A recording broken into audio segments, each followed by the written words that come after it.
I really wish I found a reliable name site.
I just thought that maybe Ultra as an alternate form of Artoria.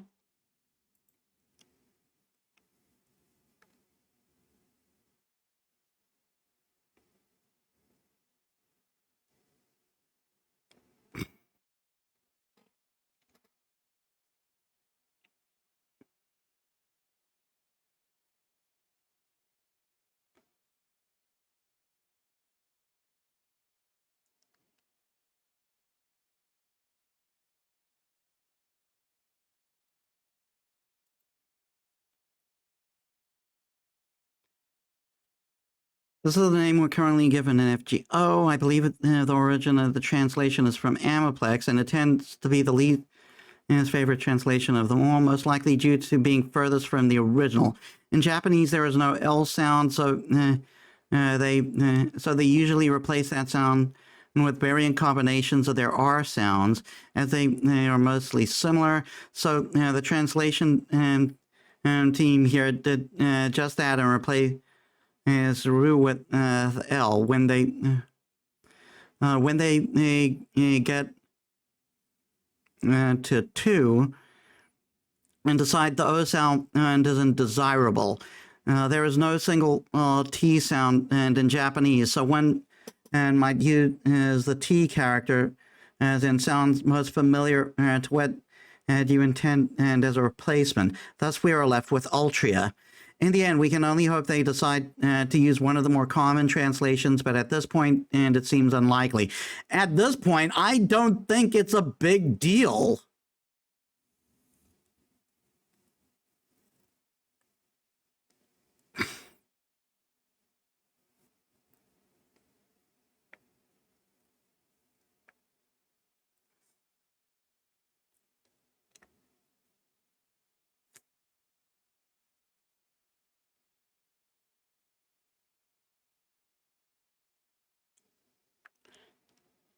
Actually, it's still okay if you read our profile. Ultria is her childhood name. They still refer to her as King Arthur.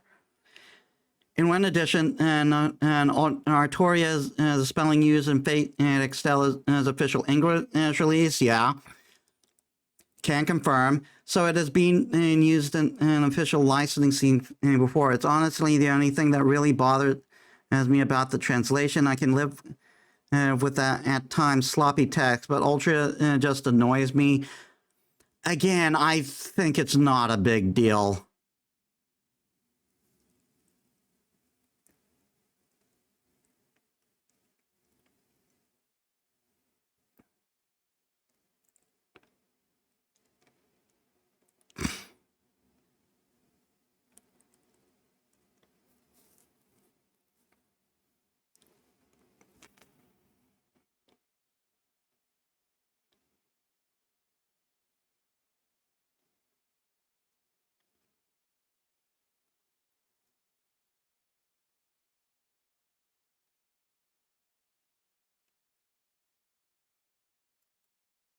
Yeah, so it's more of a translation thing. Again, I can go just fine with Thulcia, really. I don't think it's as big a deal as people are making it out. Ultria. That's the name she had. She was given when she celebrated her coming of age. It was wartime. It began with the collapse of an empire that had been meant to be eternal, was slowly waiting to die. That had meant to be eternal, was slowly waiting to die amid the invasions from all sides. In preparation for many wars, the empire derived an island nation of its military. Deprived an island nation of its military. That is how it began. Having lost the empire's protection, her nation had no choice but to become independent, and over time it broke up into smaller nations. The invasions came again and again. The internal conflicts between clans spiraled out of control. Then came a long period of war, which would come to be known as the Dark Ages. It is during this difficult time she was born, heir to the throne. A long, tumultuous period of war. The king believed in a mage's prophecy, and so eagerly awaited the birth of his worthy successor. But the child born to him was not the child he desired. His child wasn't male. Fated king or not, the child could not assume the throne unless they were a boy. So the girl was entrusted to the king's retainer and was raised as a knight. The king was saddened, but the mage delighted.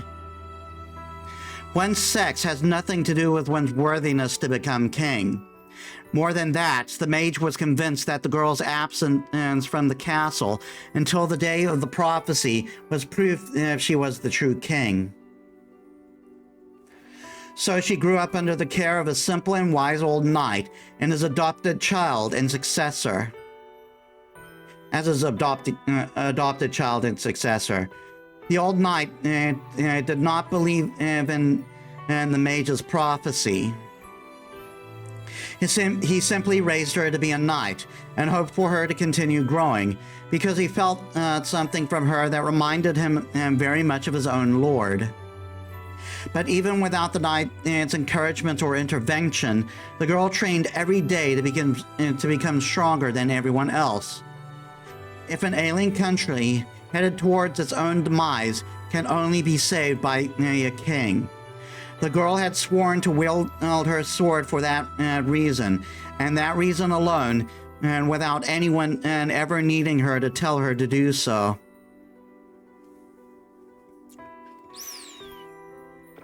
And then the prophesied day arrived. Knights and lords from around the nation gathered in hopes of being chosen to be king. This was a contest to determine the best possible king. All assumed the selection will be made in a mounted joust. Instead, all that waited at the All that waited at the side of selection was a naked blade thrust into a stone. On the hilt of the sword, a glittering golden inscription read, "Whoever pulleth the sword from this stone is the rightful king of England." Many knights took their turn trying to draw the sword from the stone, but none were able to draw the sword from the stone, so the knights decided to compete in a joust, as they had originally expected on arriving. The girl was not yet a knight, so could not participate in the joust. She approached the stone of selection, which sat largely abandoned. Its appeal, having long since faded, and reached for the sword's hilt. She did not hesitate.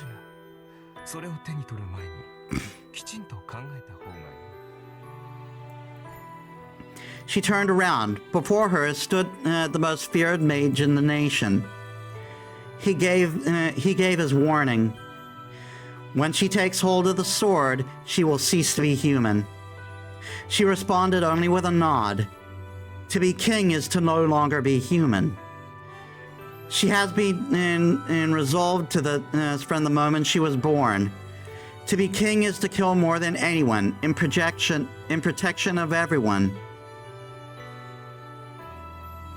The young girl thought of this every night and lay in bed, shivering at the implications until morning. Not a day went by when she was not afraid. But in that moment, she pledged that her days of fear were at an end. She drew the sword effortlessly from the stone, and bright lights engulfed the whole side of selection. And in that instance, she ceased to be human. The king's sex does not matter. So long as as they carry out the function of a king, none would care about the king's appearance, or even bother to pay attention to such a thing. And even if someone noticed the king was a woman, it would not matter, so long as she was a good king. The sword's magical energy must have halted her growth. While many knights found it eerie and feared her, most saw her lord's immortality as a divine gift. And so, the legendary celebrated Age of the King began.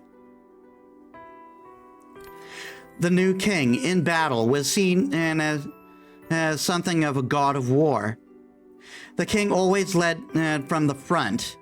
No enemies could stand in her way. Ultia, the god of battle. Hailed as a dragon incarnate, she knew no defeat. In 10 years, she fought 12 battles. She never once lost. In those days, her chief duty as king was on the battlefield. Not once did she turn back. Not once was she disgraced.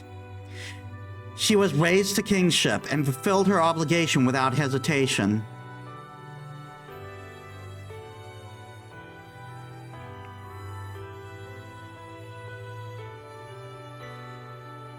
Maybe that's why I had a vision of her.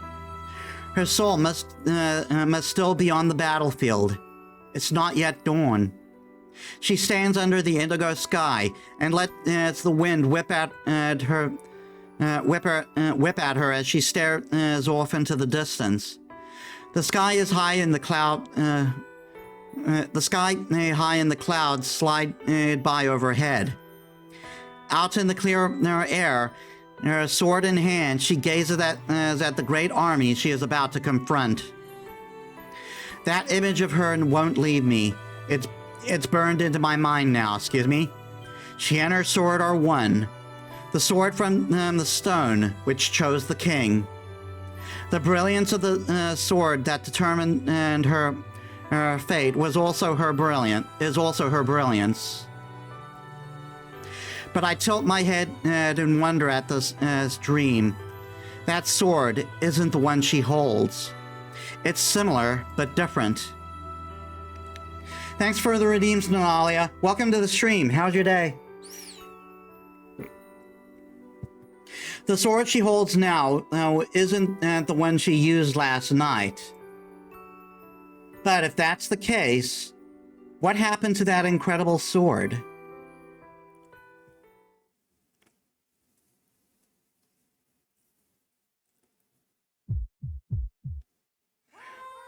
I'm doing good. Before we do that,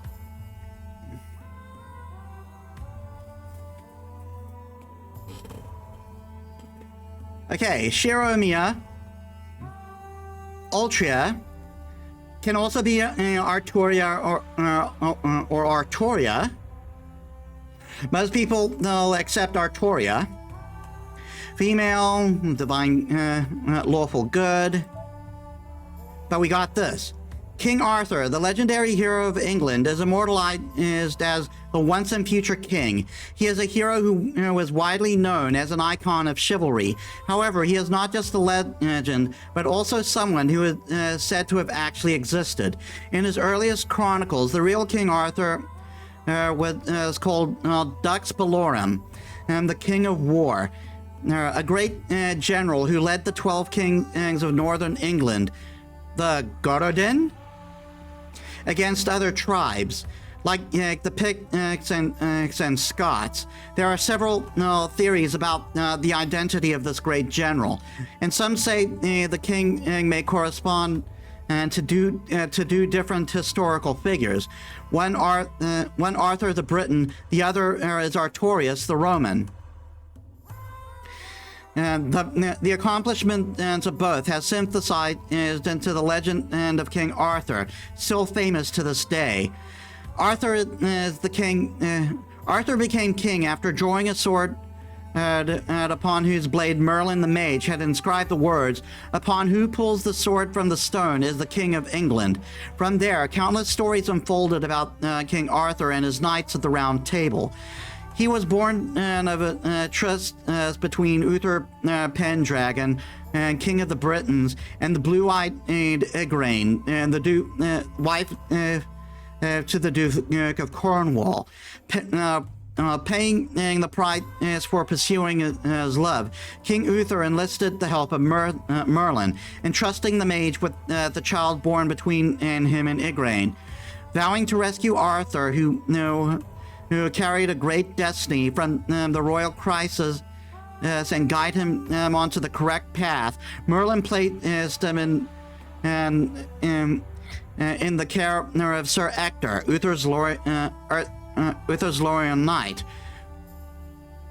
Ector adopted Arthur as his own son, raising him until the day he drew the sword out of appointment.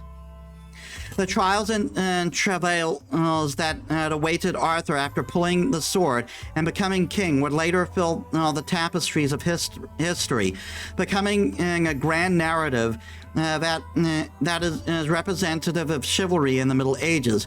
King Arthur's accomplishments while reigning over Camelot, the White City, have saved having saved England alongside his great knight, cemented him as a hero. His famous sword, Excalibur, is not the sword of appointment. It is a sacred sword that Arthur received from the Lady of the Lake under Merlin's guidance after the sword of appointment was lost. The Lady of the Lake, Vivian, or Nimue, became Arthur's fairy guardian after bestowing him with Excalibur. Morgana Le Fay, Arthur's long-lost nemesis, exists as his guardian and fairy Vivian's of verse. However, as a fairy of the lake herself, she too was sworn to protect the king. King Arthur commanded his knights of the Round Table to seek out the Holy Grail. The search for the Holy Grail is central to Arthurian legend, but ultimately only 3 knights were dispatched, and Arthur himself did not journey with them. The peerless knight Lancelot could not reach the Grail due to the stain of infidelity on his heart. His son Galahad was able to obtain the Grail, but chose to relinquish it. In the end, the legend closes with King Arthur's death. King Arthur's life is punctuated by clashes with Morgan, his half-sister from a different father, as she attempted to kill him many times. And his legend is ended by his bitter conflict with Mordred, the knight who was born from Morgan's orchestrations. King Arthur's fall begins when his most trusted knight, Lancelot, disappeared after dishonoring himself by adultering with the king's wife, Guinevere. Losing his trusted companion, his holy scabbard, and even the control of his kingdom over the course of his final journey, King Arthur sees his final battle at Comlin. And on the verge of his death, he entrusts Excalibur to Sir Bedivere, who returns it to the Lady of the Lake. King Arthur's body is transported by the Lady of the Lake to Avalon, the land where heroes sleep. It was then foretold that in England's hour of greatest need, Arthur would awake from his slumber and save his country once again. Arthur carries the red dragon, the symbol of the Britons, on his back, and he also bears the dragon's attribute. Because he carries the attribute of a dragon, the creature that is the embodiment to the mystics and predominant, and he has a powerful magical energy characteristic.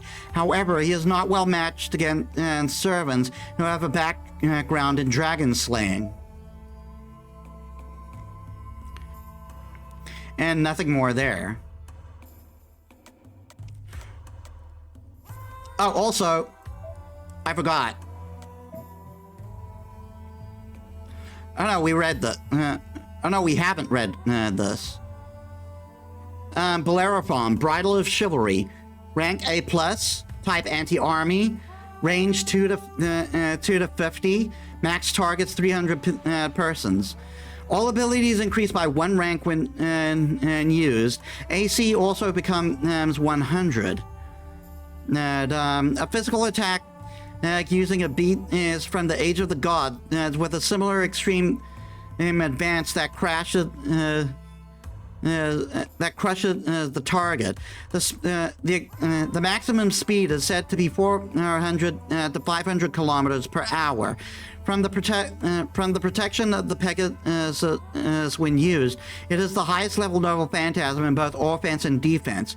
Also, Bellerophon is the name of the boy who rode Pegasus in Greek mythology.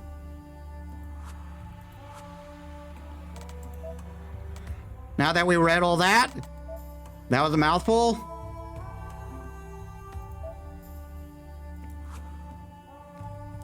When I wake from my dream, I find myself in my own room. It's bright outside.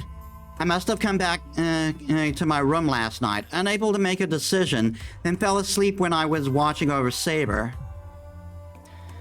That was a dream?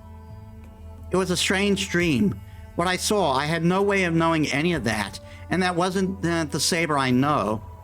Is it even possible for me to dream such a thing? But that sword was definitely different from the one Saber had. I racked my brain. Saber's identity had been unclear, and honestly, I still can't get my head around who she really is. Saber is Saber. I can't change the way I act around her, and I don't think Saber would want that in any case. But she looked incredible. She looked really cool with that sword last night.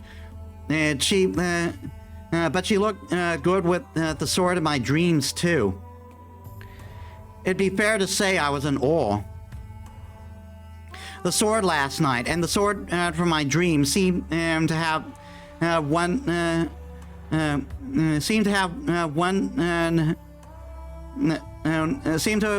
left one hell of an impression on me. I guess I've got a thing for swords. Shiro is saber-sexual. Also,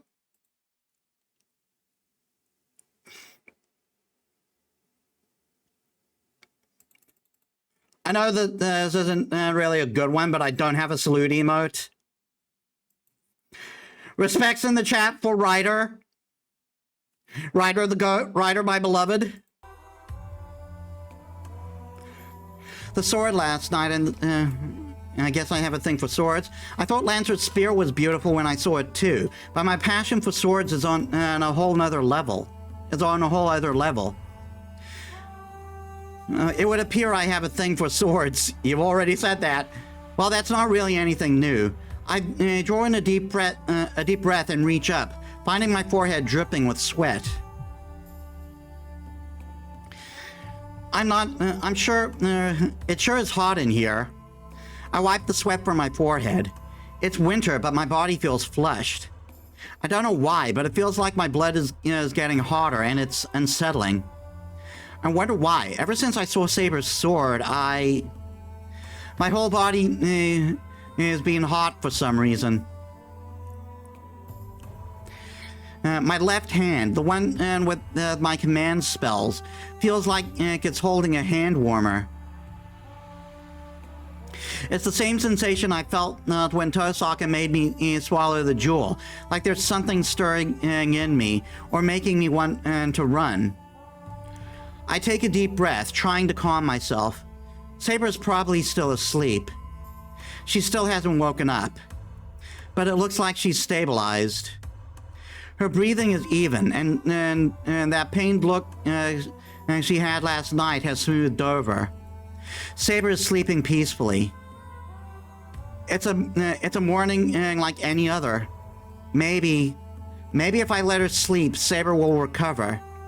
That way, I won't have to make her kill anyone. Then she could stay with me, just like she has been. How could I be so selfish? I slam my fist into the wall. My own weakness nauseates me. It's my fault Saber turned out this way. What the hell am I going to do? I stand up without another sound. I don't know when Saber is going to wake up, but I have to make a decision before she does. Tosaka is not up yet. The house is completely dead and the corridor feels deserted. No, it only feels like that because I'm so down. I can't decide what to do. So the whole world feels hazy, and I'm just wandering in that grayness. Huh? I hear something cutting through the air. There it is again. It's something coming from the yard. But I know that sound. Well, I don't feel like making breakfast, so I'll go walk and check it out.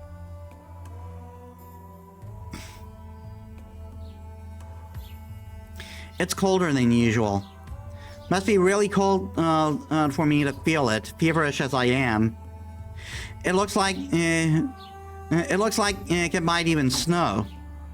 It's coming from the shed. The sound of something slicing through the air reaches me at regular intervals.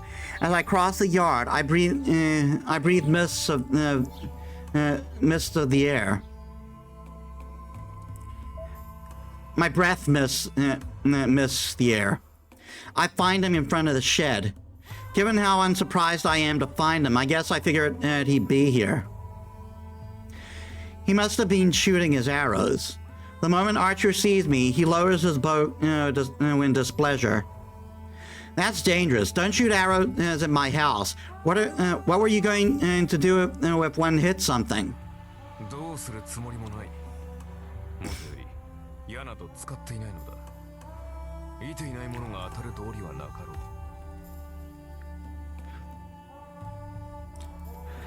He doesn't have to tell me that. So the sound was just the bow itself. For some reason, an archer was just plucking his bowstring, not firing arrows. That's a good-looking bow. Didn't want to say it as much earlier, but I guess you're a bona fide archer. It is in the class name. 私はお前が知っている弓使いとは違うからな。弓道など聞かれても答えられんぞ。お前たちの弓は己に当てる射であり、私のは敵に当てる矢だ。お前の言うアーチャーというのは礼節を重んじる者のことだろう。His lip curled snidely. I still can't understand this guy. I never thought to ask about archery in the first place.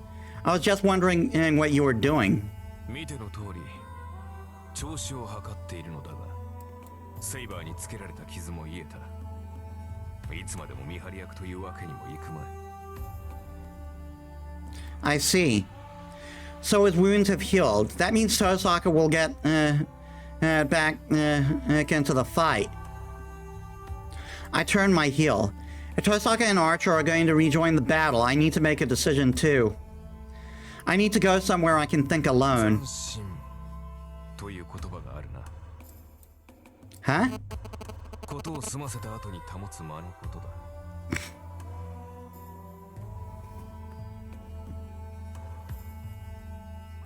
私の弓術とお前の弓道で唯一共通しているものがそれだと思うのだが。What? I didn't ask for a lecture from on the 8 stages of shooting. まあ聞け。矢を放った後、体は自然と場に止まるという。それを斬新というそうだな。Yes, there are 8 movements in Kyoto called Shaho no Hasetsu, which are the 8 principles of shooting. The final step, Zashin, is what follows after releasing your arrow. Yeah? What about it? 心構えの話だ。斬新とは己の行為。放った矢が的中するかを確かめるものではない。矢とは放つ前にすでに的中しているものだ。射手は自らのイメージ通りに指を離す。ならば当たるか当たらぬかなど確認する必要はない。射の前に当たらぬと思えば当たらぬし、当たると思えば当たっているのだから。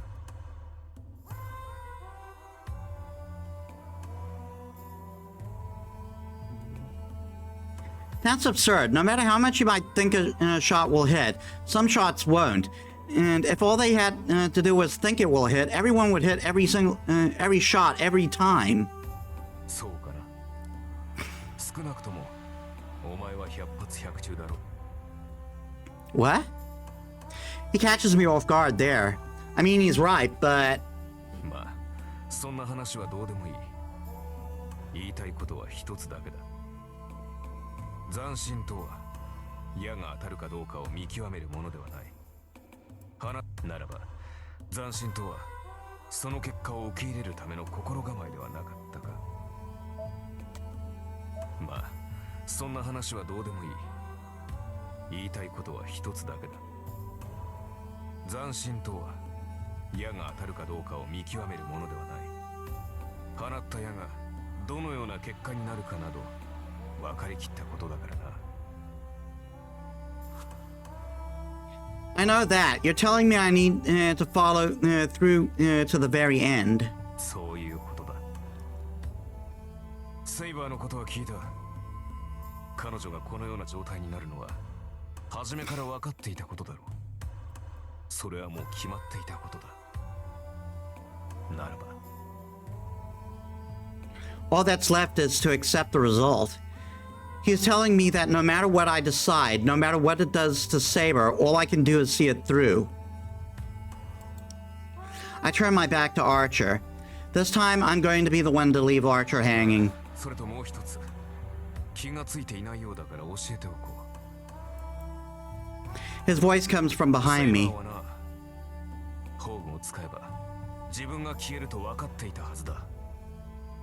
彼女はおそらく最後まで宝具を使う気はなかったのだろう。 This time, I hear nothing of his usual sarcasm. 宝具を使った理由は一つ。セイバーは自身が消えることよりお前を守ることを選んだのだ。それを決して忘れるな。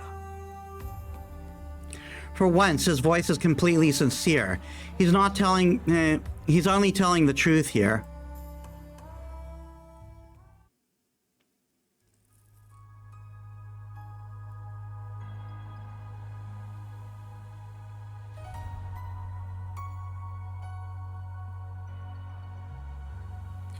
The park is empty as usual. Maybe because it's chillier than usual. There's hardly anyone out. It looks like the only one walking... It looks like I'm the only one walking around right now. Before we continue, I'm going to take a slight bio break. I want to see what... I also want to see what's going... what's going on. So, I'll probably be taking a food break. Give me a sec, guys. Alright, I'm back. Looks like I was gone for about 16 minutes? 16, 17?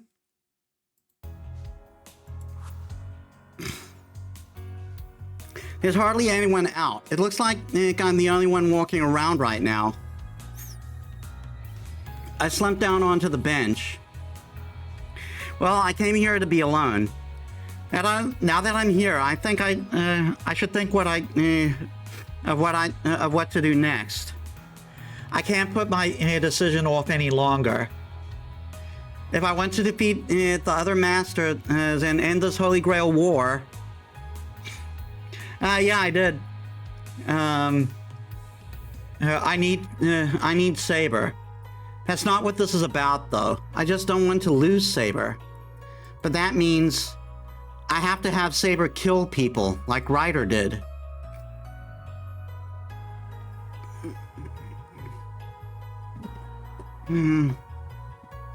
Can't let her do that. Giving Saber that order is as good as telling her to die. Besides, I think she just refused outright, but...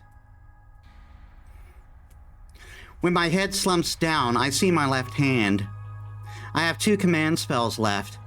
If I use one, I can force Saber to obey me even if she refuses. I bite my lip and shake the thought off. It's ridiculous. Time slips by me as I sit on the bench. I have no idea how long I remain sitting there. But just as my fingers start to tremble from the cold,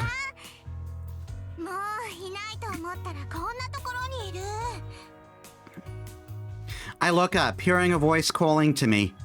It's the murder child!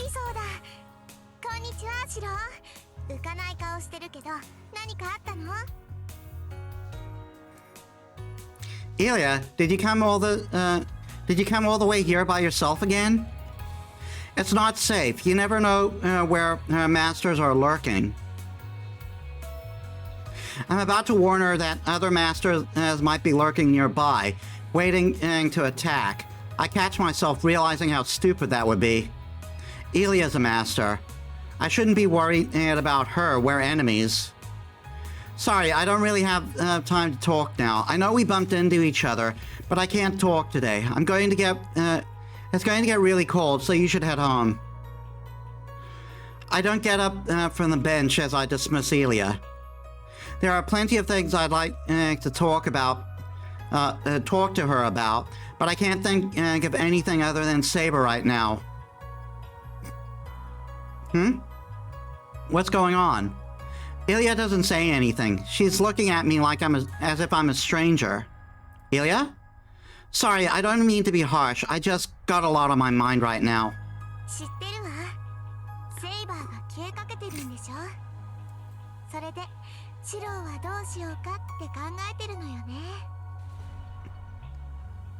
Just out of nowhere, Ilya's voice has gotten so cold and detached. Ilya?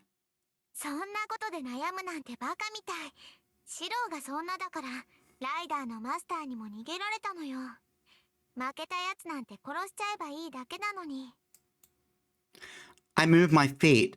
Something tells me this isn't the time to be sitting, so I shift my weight forward to get up. But my body doesn't move, as if I'm entranced by Ilya. Ilya, how do you know about that? Because I killed the fucker!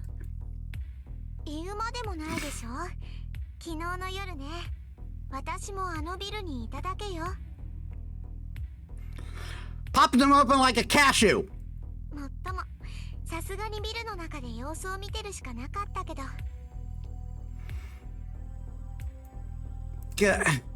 I try to make my hands and feet move, but nothing happens. No, this feels more like I try to move. It feels like the more I try to move, the stiffer they get. It's those eyes. Whenever I see Ilya's red eyes, my senses go dull. あ、もう金縛りになったんだ。白ったら守りも何もないんだもの。一人でいれば簡単に捕まえられるって思ったけど、こんなに簡単に行くなんて可愛いな。Ilya, you... 無駄だよお兄ちゃん。そうなったらもう動けないわ。もうじき声も出なくなるけど、心配しなくていいよ。私もね、今日はお話をしに来たわけじゃないもの。Ilya's eyes blaze with murderous intent. This is Ilya as I saw her the other night, Berserker's master. Do you plan to kill me right here? I grit my teeth and gather all my strength. But my fingers won't so much as budge. It's like Ilya's stare has frozen every nerve in my body. だってもうマスターでいてもしょうがないでしょ。セイバーが消えたらシローは一人きりだもの。いつ戦う手段がなくなったシローなんて簡単に殺せるんだから。だってもうマスターでいてもしょうがないでしょ。セイバーが消えたらシローは一人きりだもの。いつまでもマスターにさせてられないわ。I broke my neck there.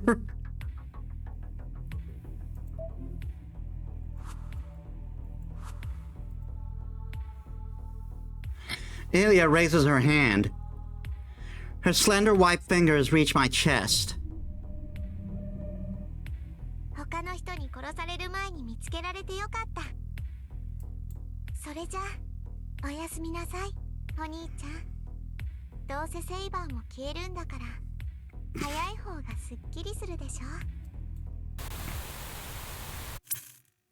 And she turned me off like a TV. My vision fades. My limbs have gone completely numb, and now I can't see either. How long have I been stuck in this darkness? Before I can figure out whether I'm alive or dead, I lose consciousness.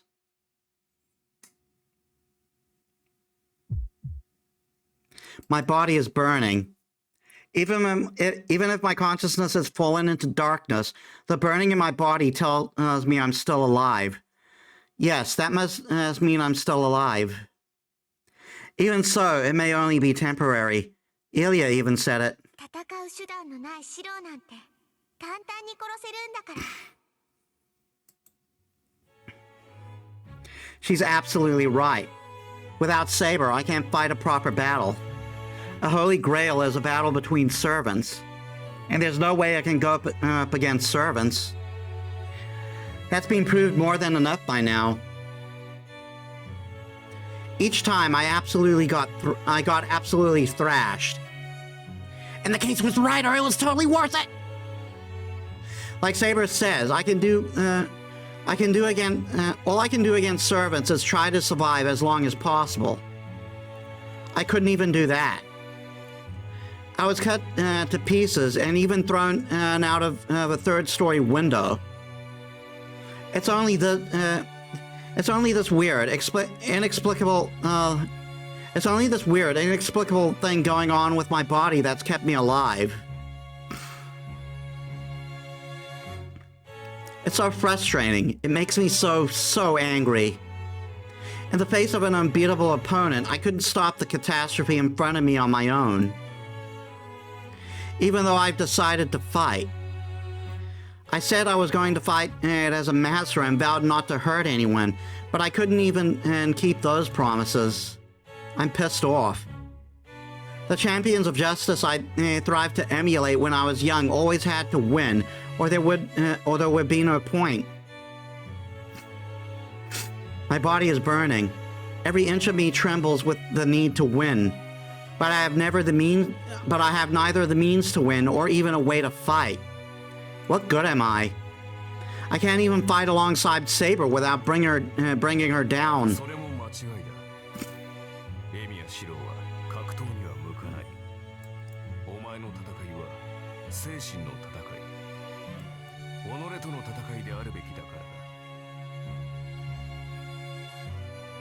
Suddenly, I remember Archer saying that. 戦いになればエミやシロに勝ち目などない。お前のスキルでは何をやってもサーバントには通じない。 I know that. I've certainly been reminded more than enough. ならばせめてイメージしろ。現実で叶わない相手なら想像の中で勝て。 Thanks for the redeems again, Nanalia.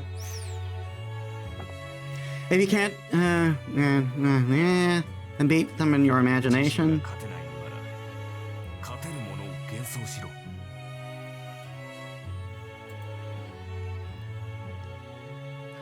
You don't have to remind me. I can only win in my own head. But what can I imagine that would ever help me win? I can't imagine beating a servant. I don't have such a wild imagination as to fool myself. Any fantasy I come up with is full of loose threads that'll come unraveled. My third-rate imagination hasn't got any prayer against these incredible servants. That's why... Who do I win against? And how do I win? I'm still searching for that answer. Am I really searching for it? That golden sword? It's meant only for her. I don't want it for myself. It's so beautiful. Just once, I'd like to hold it in my hands if I can. I guess this is just a bad habit I picked up as an untrained mage. Since all I can do is look within myself, I tend to dream about stuff I shouldn't. I should at least be allowed to dream.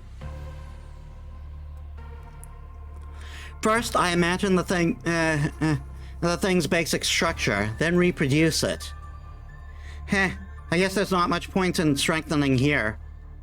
If strengthening is the act of applying something to an existing object, there's not much point in doing that to something that doesn't even exist. That means I need to work harder if I'm going to remember that sword. This is well before the basics. This is from before Kiritsugu taught me strengthening, a magecraft process that I thought up on my own and packed with trivial steps. Let's see, how did I do it? How did I give it form?